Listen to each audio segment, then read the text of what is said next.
श्री गोपालनाथ महाराज की जयच्या जयघोषात हजारो भाविकांच्या उपस्थितीमध्ये एकनाथ षष्ठी उत्सवाची आज भोसलेवाडी येथे सांगता संपन्न झाली.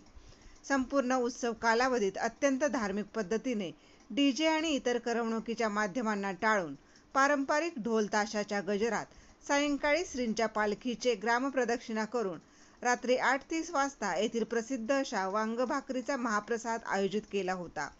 यामध्ये सुमारे 500 किलो वांगी, 250 किलो तांदूळ आणि 6 मणाच्या भाकरी करण्यात आल्या होत्या. तर सुमारे 10 ते 12 हजार भाविकांनी या महाप्रसादाचा लाभ घेतला.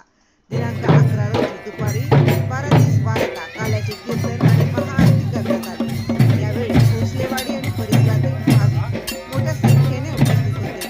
आपला सातारासाठी रवींद्र वाकडेंसोबत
Ah